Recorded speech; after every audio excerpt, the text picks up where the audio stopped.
ಮೋಹನ್, ಮೊದಲು ನಿಜವಾಗ್ಲೂ ತುಂಬಾ ಭಯ ಆಗಿತ್ತು ಗೊತ್ತಾ, ಆಮೇಲೆ ಸುಲಭ ಆಯ್ತು. ಈ ಭಾಷೆ ಹಾಗೆ, ಕಲಿಯೋದಕ್ಕೆ ಓದೋದಕ್ಕೆ ಬಹಳ ಸುಲಭ, ಕೇಳೋದಕ್ಕೆ ತುಂಬಾ ಹಿತ, ಅಕ್ಷರವೂ ಅಷ್ಟೇ ನೋಡೋದಕ್ಕೆ ಒಳ್ಳೆ ಮುತ್ತಿನ ಮಣಿ ಪೋಣಿಸ್ದ ಹಾಗಿರುತ್ತೆ. ಯಾಕೆ ಹಾಗೆ ನೋಡ್ತಿದ್ದೆ? ನೀವು ಮಾತಾಡ್ತಾ ಇದ್ರೆ ಕೇಳ್ತಾನೆ ಇರ್ಬೇಕು ಅನ್ಸುತ್ತೆ. Really sweet language, like a honey. Honey? Honey ಅಂದ್ರೆ ಕನ್ನಡದಲ್ಲಿ ಏನು ಗೊತ್ತಾ? ಏನು? ಜೇನು. ಜೇನು. ಜೇನು.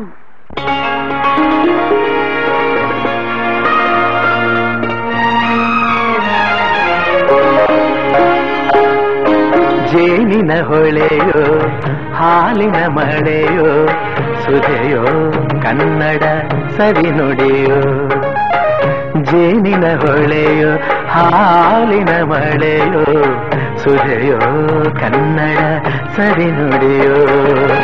ವಾಣಿಯ ವೀಣೆಯ ಸ್ವರ ಮಾಧುರ್ಯವೋ ಸುಮಧುರ ಸುಂದರ ನುಡಿಯೋ. ಜೇನಿನ ಹೊಳೆಯೋ ಹಾಲಿನ ಮಳೆಯೋ ಸುಧೆಯೋ ಕನ್ನಡ ಸವಿ ನುಡಿಯೋ.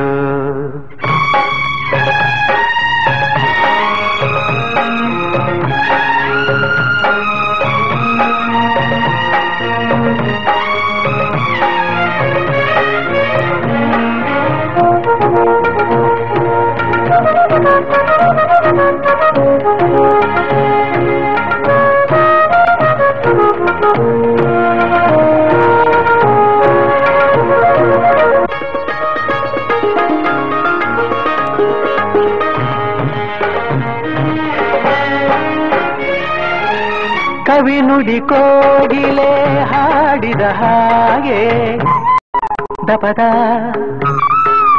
ಸರಿ ಗಾಪಪದ ಸರಿದಸ. ಕವಿ ನುಡಿ ತಣ್ಣನೆ ಗಾಳಿಯ ಹಾಗೆ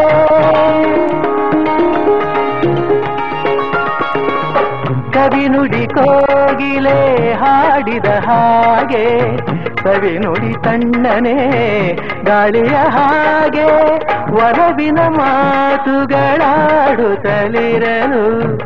ಮಲ್ಲಿಗೆ ಹೂಗಳು ಅರಳಿದ ಹಾಗೆ. ಮಕ್ಕಳು ನುಡಿದರೆ ಸಕ್ಕರೆಯಂತೆ ಅಕ್ಕರೆ ನುಡಿಗಳು ಮುತ್ತುಗಳಂತೆ. ಪ್ರೀತಿಯ ನೀತಿಯ ಮಾತುಗಳೆಲ್ಲ ಸುಮಧುರ ಸುಂದರ ನುಡಿಯೋ. ಜೇನಿನ ಹೊಳೆಯೋ ಹಾಲಿನ ಮಳೆಯೋ ಸುಧೆಯೋ ಕನ್ನಡ ಸವಿ ನುಡಿಯೋ.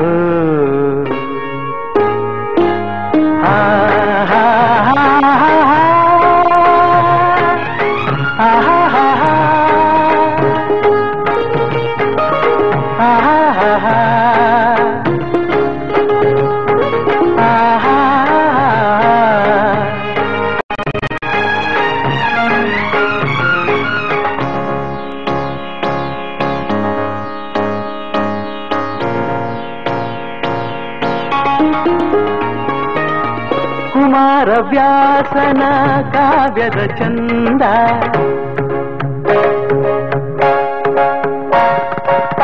ಕವಿ ಸರ್ವಜ್ಞನ ಪದಗಳ ಅಂದ.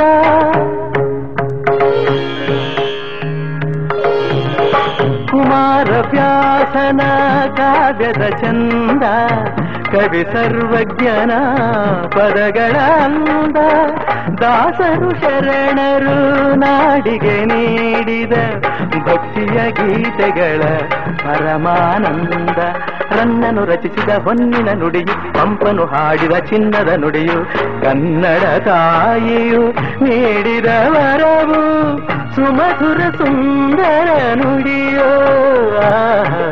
ಜೇನಿನ ಹೊಳೆಯೋ ಹಾಲಿನ ಮಳೆಯೋ ಸುಧೆಯೋ ಕನ್ನಡ ಕವಿ ನುಡಿಯೋ. ವಾಣಿಯ ವೀಣೆಯ ಸ್ವರ ಮಾಧುರ್ಯವೋ ಸುಮಧುರ ಸುಂದರ ನುಡಿಯೋ. ಜೇನಿನ ಹೊಳೆಯೋ ಹಾಲಿನ ಮಳೆಯೋ ಸುಧೆಯೋ ಕನ್ನಡ ಕವಿ ನುಡಿಯೋ. ಸುಧೆಯೋ ಕನ್ನಡ ಕವಿ ನುಡಿಯೋ.